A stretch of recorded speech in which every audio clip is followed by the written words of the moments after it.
చిటికెడు కుంకుమతో ఇలా చేసి చూడండి. మీరు వద్దు అని దూరం పెట్టిన వ్యక్తులే మీరు కావాలని మీ వెంట తిరుగుతూ ఉంటారు. అలానే కాకుండా ఏంటంటేనండి, మీ మాటకు ఎదురు చెప్పకుండా మీతోనే ఉంటారని చెప్పొచ్చు. కుంకుమ గురించి మనందరికీ తెలిసిందే కదా. కుంకుమను మనం దిష్టిపరంగా ఉపయోగిస్తూ ఉంటాము. కుంకుమని మనం ధరిస్తూ ఉంటాము. కుంకుమ ఏంటంటే గనక పవిత్రంగా అంటే మనం భావిస్తూ ఉంటాము. కుంకుమకు ఏంటంటే గనకనండి చాలా ప్రాధాన్యత ఇవ్వబడుతుంది మన హిందూ సాంప్రదాయంలో. అంటే తిలకంగా మనం పెట్టుకుంటూ ఉంటాము. అలానే కాకుండా కుంకుమని నుదుటి భాగంలో ధరించడం, బొట్టుగా ధరించడం, దేవతలకు దేవుళ్లకు ఏంటంటే కుంకుమతో బొట్టు పెట్టడం, ఇలాంటివన్నీ కూడా మనం చేస్తూ ఉంటాము. కుంకుమ చాలా పవిత్రతను కలిగి ఉంటుందన్నమాట. కుంకుమతో ఇప్పుడు చెప్పే ఈ చిన్న పరిహారం చేసుకోవటం వల్ల అద్భుతమైన ఫలితం అయితే వస్తుంది. ఆ ఫలితాన్ని చూసి మీరు ఆశ్చర్యపోతారు. అలానే కాకుండా ఏంటంటే దైవానుగ్రహం కూడా సంపూర్ణంగా మీకు కలుగుతుందండి. కాబట్టి ఏంటంటే ఈ విధంగా ఆచరించండి. అసలు ఈ పరిహారాన్ని మనం ఎలా చేయాలనేది తెలుసుకునే ముందు ఒక చిన్న రిక్వెస్ట్ అండి. వీడియోని పూర్తిగా చూడండి, నచ్చితే లైక్ చేయండి, కొత్తగా చూస్తున్నట్టయితే సబ్స్క్రైబ్ చేసుకోండి. నార్మల్గా కుంకుమ అందరి ఇళ్లలో ఉంటుంది కదండి. తీసేసుకుని ఇప్పుడు చెప్పే విధంగా ఈ చిన్న పరిహారం చేసుకుంటే ఖచ్చితంగా వద్దు అని దూరం పెట్టిన వ్యక్తులు ఎవరైనా సరేనండి, చాలా వరకు కూడా ఏంటంటే కనుక ఇప్పుడు అంటే ఒక ఏజ్లో వచ్చిన తర్వాత ఒక అబ్బాయి కావచ్చు, ఒక అమ్మాయి కావచ్చు, ప్రేమించుకోవటం కావచ్చు, లేదంటే కనుక భార్యాభర్తలు కూడా కావచ్చు అండి. కొన్నిసార్లు ఏంటంటే కనుక మాకు అవసరం లేదు, మాకొద్దు, వీళ్ళు మా లైఫ్లో ఉండటం వల్ల ఇబ్బందులు వస్తున్నాయి, అది ఇదని ఏంటంటే గొడవ పడి దూరంగా పెడుతూ ఉంటారు. చాలా రోజులు కూడా దూరంగా ఉండిపోతూ ఉంటారు. ఆ వ్యక్తులు ఏంటంటే కనుక కలవాలని అనుకోరు. అలానే కాకుండా ఏంటంటే కనుక ఎదుటి వాళ్ళకి కలవాలని ఉన్నా కానీ వారికి కలవాలని ఉండదు, వారు దూరం పెడుతూ ఉంటారు కదా. అలాంటి వ్యక్తులను కూడా దగ్గర చేసుకోవడానికి ఈ పరిహారం అయితే ఉపయోగపడుతుంది. అలానే కాకుండా ఏంటంటే కనుకనండి చక్కగా ప్రేమగా కలిసి ఉండటానికి కూడా ఈ యొక్క పరిహారం అనేది మనకు సిద్ధిస్తుందన్నమాట. ఈ పరిహారం ఏంటంటే మనకు తంత్రశాస్త్రంలో చెప్పబడ్డది. చాలా అంటే చిన్న పరిహారం కానీ ఫలితం ఉంటుంది. అందరికీ అందుబాటులో ఉండే కుంకుమని తీసేసుకుని చేసుకోవచ్చు. కొన్నిసార్లు కొన్ని సిచ్యువేషన్స్లో ఏంటంటే కనుక భార్యాభర్తల మధ్య అండి చిన్న చిన్న దానికి గొడవలు జరుగుతాయి. అంటే ఆ చిన్న చిన్న గొడవ ఏంటంటే కనుక పెద్దగా మారిపోయి అంటే విడిపోయే దగ్గరకు వస్తుంది. విడిపోవడం అంటే కనుక కొద్ది రోజులు దూరం పెడదాం, కొద్ది రోజులు దూరం పెడితే అర్థం చేసుకుంటారేమో, అంటే అర్థం చేసుకుని కాంప్రమైజ్ అయ్యి మాతో చక్కగా ఉంటారేమో అని భర్త కావచ్చు, భార్య కావచ్చు, ఇలా ఏంటంటే కనుక దూరం పెట్టుకోవడం, ఇలాంటివి సర్వసాధారణంగా జరుగుతూ ఉంటాయి. అలానే కాకుండా ప్రేమించిన వ్యక్తుల పరంగా కూడా అండి అంటే అండర్స్టాండింగ్ లేదు కదా, అంటే మమ్మల్ని అర్థం చేసుకోవటం లేదు కదా, కొద్ది రోజులు వీరికి అంటే ఒక సైడ్న ఉంచుదాం, వీళ్ళని సైడ్కి పెట్టుకుందాం, ఆ తర్వాత మళ్ళీ మనం కలుద్దాంలే అనుకుంటారు. కానీ అదేంటంటే కనుక మనం దూరం పెట్టిన తర్వాత ఇంకా దూరం పెరుగుతూనే ఉంటుంది, కానీ దగ్గర అయితే అవ్వం కదా. అలాంటప్పుడు కూడా ఈ పరిహారం ఇప్పుడు మనం చెప్పుకుంటున్నాం కదా, అది చక్కగా ఉపయోగపడుతుంది. ఎవరైనా సరేనండి, మీరు ఒక విషయాన్ని ఇక్కడ గుర్తుపెట్టుకోండి, ఇదేం వశీకరణ ప్రక్రియ అయితే కాదు, తంత్రానికి సంబంధించింది, కానీ చాలా మంచి రిజల్ట్ ఉంటుంది. చాలా చాలా అద్భుతాలను సృష్టించే పరిహారం అని చెప్పొచ్చు.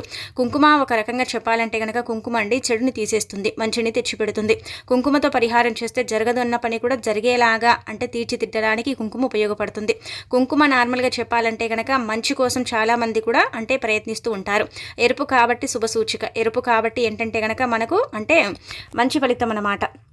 కావున ఏంటంటే కనుక మీరు 100% ఫలితం పొందాలి, 100% మాకు ఫలితం రావాలండి, మేము వద్దనుకున్న వ్యక్తులే మళ్ళీ మేము కావాలని కోరుకుని మా దగ్గరికి రావాలి, మమ్మల్ని తీసుకెళ్ళాలి, మళ్ళీ మేము అంటే ప్రేమగా ఉండాలి, ప్రేమగా అంటే ఇలా కలిసిమెలిసి ఉండటం, ప్రేమను రాగాలతో ఉండటం, చక్కగా విడిపోకుండా ఉండటం, దూరంగా ఉన్నాం కానీ ఇప్పుడు దగ్గర అవ్వాలని కోరుకుంటున్నాం అనుకునేవారు కూడా ఈ పనిని చేసుకోవచ్చు అనమాట. మీ ఇంట్లో ఉండే కుంకుమే అండి, పెద్దగా మీరేం బయట నుంచి కొని తెచ్చుకోవాల్సిన అవసరం లేదు. మీరు ప్రతినిత్యం ధరిస్తారు కదా, అదే కుంకుమతో ఈ పరిహారం చేసుకోండి.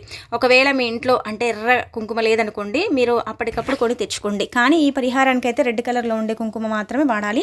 అలా వాడితేనే ఫలితం ఉంటుందన్నమాట. ఎందుకంటే ఎరుపు రంగులో ఉండే కుంకుమ ఖచ్చితంగా ఫలితాన్ని ఇస్తుంది. మీరు కావాలంటే ప్రయత్నించుకోండి, మీకు అర్థమైపోతుంది.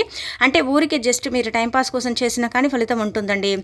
అలా మీరేంటంటే ఫలితాన్ని పొందుతారు. అలాగే కాకుండా మనం ఎవరినైనా సరేనండి ఎక్కువగా ఇష్టపడుతూ ఉంటాం, ఆ వ్యక్తి మనల్ని ఇష్టపడడు, కానీ మనం ఏంటంటే ఆ వ్యక్తిని ఇష్టపడటం, ఆ వ్యక్తిని ప్రేమించడం ఇలా చేస్తూ ఉంటాం. రహస్యంగా కావచ్చు, వారికి తెలియకుండా కావచ్చు, ఇలా ఏంటంటే ఆ వ్యక్తులను కూడా మనం ఇష్టపడుతూ ఉంటాం కదా కొన్నిసార్లు. అలాంటప్పుడు ఏంటంటే వారు మన ప్రేమని కావచ్చు, లేదంటే కనుక మనం దూరం పెట్టడం ఇలాంటివి చేస్తూ ఉంటారు కదా. వాళ్ళు కూడా మనని దగ్గరికి తీసుకోవటానికి, దగ్గరికి అంటే రప్పించుకోవటానికి, మనతో చక్కగా మూవ్ అవ్వటానికి, కలిసి ఉండటానికి, మన ప్రేమని అంటే అంగీకరించడానికి కూడా ఈ పని మీకు బాగా పనిచేస్తుంది అనమాట. గుర్తుపెట్టుకోండి, మంచి కోసం మాత్రం చేయండి, చెడు కోసం చెయ్యకండి. అలానే కాకుండా ఏంటంటే కనుక ఇది మన తల్లిదండ్రుల మీద మాత్రం చేయకూడదు. అంటే మన తల్లిదండ్రుల మీద చేయకూడదంటే కనుక ఒకవేళ మన అమ్మ నాన్న దూరంగా ఉన్నా సరేనండి, కలవటానికి చెయ్యొచ్చు, ఏం కాదు, అలా చేసుకున్న ఫలితం ఉంటుంది. కానీ ఇంకా మనం వేరే తిరిగంటే మనం వేరే రకంగా అయితే ఈ పరిహారం చేయకూడదు. మంచి కోసం మాత్రమే చేయాలి. ఏదో టైంపాస్ కోసం చేసుకుని ఆ తర్వాత ఫలితం వచ్చిన తర్వాత మళ్ళీ వారిని దూరం పెట్టడం ఇలాంటివి కాకుండా లైఫ్ లాంగ్ కలిసి ఉండేలాగా బాగుండాలి అనుకునే వారు ఖచ్చితంగా ఈ పనిని చేయొచ్చు అనమాట. దీనికంటూ తిదివార నక్షత్రం అయితే లేదండి, ఇది ఎప్పుడు చేసుకున్నా కానీ ఫలితం వస్తుందన్నమాట. కానీ మనం ఏంటంటే నాన్ వెజ్ని తిని పరిహారం చేయకూడదు. చేయకూడదు. అలానే కాకుండా ఏంటంటే వంటి స్నానమైనా సరేనండి మనం ఖచ్చితంగా ఆచరించేసి పరిహారం చేసుకోవాలి. అలాంటప్పుడే ఫలితం ఉంటుందన్నమాట. అలానే కాకుండా మనం మంచి రిజల్ట్ని కూడా చూస్తాము. మీరు ఏం చేయండి అంటే కనుక తమలపాకు తీసుకోండి. కొంచెం పెద్ద సైజులో ఉండేదే తీసుకోండి. తమలపాకు అందరికీ లభిస్తుంది కదండి, అందరికి అందుబాటులో ఉంటుంది కాబట్టి తమలపాకు తీసుకోండి. తమలపాకు గురించి కూడా మనం ప్రత్యేకించి చెప్పుకోవాల్సిన అవసరమే లేదు. తమలపాకు కూడా దైవానుగ్రహం ఉంటుంది, ఇది ప్రకృతి అనుగ్రహాన్ని కలిగి ఉంటుంది. తమలపాకు అందరికి అందుబాటులో ఉంటుంది, కుంకుమ కూడా అందరికి అందుబాటులో ఉంటుంది కాబట్టి ఒక అంటే చిన్న సైజులో ఉండేది కానీ పెద్ద సైజులో ఉండేది కానీ కొంచెం తమలపాకుని తీసుకోండి, మీడియం సైజులో ఉండేలాగా. ఇలా తీసేసుకున్న తర్వాత కుంకుమని తీసుకోండి. కుంకుమ ఏంటంటే కనుక మీ ఇంట్లోదే అండి, మీరేం దీనికోసం సపరేట్గా కొనకండి. ఇలా ఒక పేపర్లో కుంకుమని పోసుకోండి.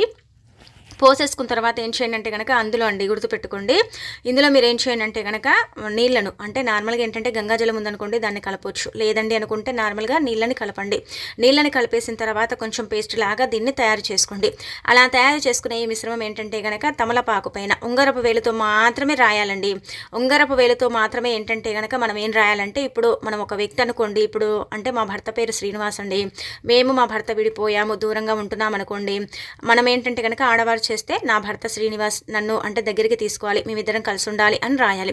లేదు భార్య అనుకోండి, మీ భార్య పేరు ఏదో ఒకటి అంటే నార్మల్గా గంగనో రాణి రవి ఇలా ఉంటూ ఉంటాయి కదా అబ్బాయిల పేర్లు అమ్మాయిల పేర్లు, అలా ఏంటంటే కనుక వారి పేరుని బట్టి మీరు అలా పేరు రాయాలి. ముందు ఖచ్చితంగా పేరు రాయాలి.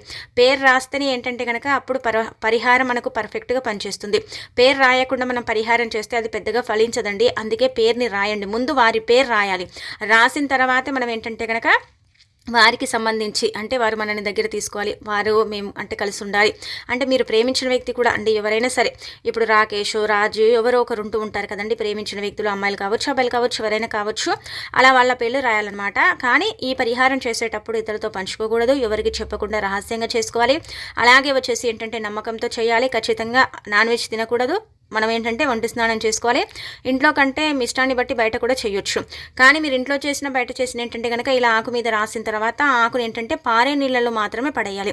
అది ఎలాగైతే పారుకుంటూ పోతుందో వాళ్ళు అలా మన దగ్గరికి రావడానికి అవకాశం ఉంటుంది. ఇది 99% పరిహారాన్ని ఇస్తుందని మనకు తంత్రశాస్త్రంలో చెప్పబడుతుంది. కాబట్టి మీరు నమ్మకంతో ఈ పరిహారం అంటే ఆచరించి చూడండి, మంచి ఫలితం అయితే ఉంటుంది. చేసిన తర్వాత మీకు అర్థమైపోతుంది, కానీ కొంచెం సమయం పడుతుందండి, వెంటనే ఫలితం వస్తుందని మనం చెప్పలేం. కానీ కొద్దిగా సమయం అయితే తీసుకుంటుంది. ఒక 48 గంటలు కానీ 24 గంటల్లో కానీ మనకు రిజల్ట్ తెలిసే అవకాశం అయితే ఉంటుంది. అలానే ఏంటంటే కనుక మనది నిజమైన ప్రేమ అనుకోండి, మనం నిజంగా ఇష్టపడి వారిని అంటే దూరం పెట్టామనుకోండి, ఖచ్చితంగా కలిసే అవకాశం అయితే ఉంటుంది. అదే మనం టైంపాస్ కోసం వారు ఎమ్మటి పడి ఇలా అంటే ఉంటూ ఉంటాయి కదండి, కొద్ది రోజులు ఏదో టైంపాస్ కోసం మాట్లాడదాం, టైంపాస్ కోసం కొంచెం టైంపాస్ చేద్దాం అన్నట్టుగా కొంతమంది ఉంటూ ఉంటారు. అలాంటి వాళ్ళ కోసం ఏంటంటే కనుక ఈ పరిహారం అయితే అస్సలు అనుకూలించదు, వారికి అసలు కూడా సిద్ధించదు అనమాట. అందుకే ఏది చేసినా కానీ మన నమ్మకంతో చేయాలి, భగవంతుడిపై భారం వేయాలి. అలానే కాకుండా ఏంటంటే కనుక మనం చక్కగా అనుగ్రహం అంటే దైవానుగ్రహం తీసుకుని అంటే ముందుగా ఏంటంటే కనుక ఇష్టదైవాన్ని తలుచుకున్న తర్వాత పరిహారం చేస్తే తప్పక సిద్ధిస్తుంది. కాబట్టి ఈ విధంగా మీరు ఆచరించండి. ఎప్పుడైనా సరే చేయొచ్చు, ఎప్పుడు చేసినా కానీ ఫలితం అయితే వస్తుంది. ఆ ఫలితాన్ని మీరు చూస్తారు. అలానే ఏంటంటే కనుక పారే నీళ్లు లేవనుకోండి, ఒకవేళ మీకు మీ ఇంటి దగ్గర కావచ్చు, మీకు కొంచెం దూరంగా కావచ్చు, పారే నీళ్లు లేవు, మరి మేము ఏం చేయాలంటే కనుక మీరండి ఈ ఆకుని ఏం చేయండి అంటే తీసుకెళ్ళి ఏదైనా సరే పచ్చని వృక్షం ఉంటుంది కదండి, ఇప్పుడు అంటే దేవతా వృక్షాలు, ఇప్పుడు మర్రి చెట్టు ఉందనుకోండి, ఆ మర్రి చెట్టు దగ్గర పడేయండి. అంటే పడేయటం అంటే కనుక అక్కడ వదిలేసి రండి. కానీ మనకైతే తంత్రశాస్త్రంలో పారే నీళ్ళలో మాత్రమే వదిలేయాలి. అలా పారే నీటిలో వదిలేసినప్పుడే మనకు ఫలితం అధికంగా ఉంటుందన్నమాట. అది పారుకుంటూ పోతూ ఉంటుంది కదా, అలా పోయినప్పుడు ఏమవుతుందంటే కనుక వారి పేరు అందులో రాసాము, వాళ్ళు కలవాలని కూడా మనం రాసాం కదండి, అంటే వారు మనతో ఉండాలి, మనని అర్థం చేసుకోవాలి, ఇలా మనము అన్నీ రాయకూడదు.